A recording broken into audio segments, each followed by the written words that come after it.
สวัสดีทุกคนมาต่อกัน EP 2 กันเลยบามือนี่สีได้รถกาวาอยู่บ่เนาะทุกคนพอหอนวันเช้ารถได้ก็พากันมานั่งทางไหนเนาะทุกคนเจ้านายก็เบิ่งรถเบิ่งหยังเนาะทุกคนเบิ่งรถทุกรุ่นนั่นแหละว่าสามารถขนของในบ่รถแบบไรเนาะทุกคน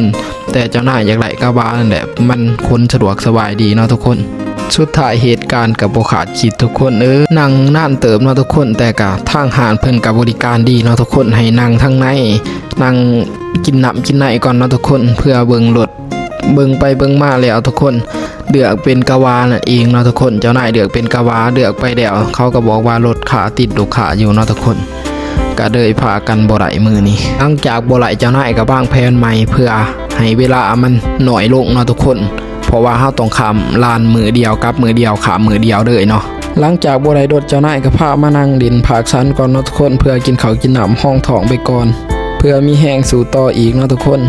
หลังจากกินข้าวกินน้ำแล้วเจ้านายก็มาได้รถทั่วเนาะทุกคนมาเมารถทั่วไปหอดหน้าลานเลยสุดยอดบ่ทุกคนเบิ่งความสู่ชีวิตของเจ้านายบ่น้อมที่ทุกคนไปได้เบิดทุกทีเนาะทุกคนบ่ว่าหยังบ่ว่าแนวไรเนาะทุกคนไปนำกันได้ตลอดเลยเจ้านายบ่น้อมเป็นคนบ่ถือโตเนาะทุกคนเฮ็ดไหลเบิดซอยลูกน้องซอยทุกคนเบิ่งตีความสู่ชีวิตเนาะนั่งอยู่ถ่ายรถ2แถวทุกคน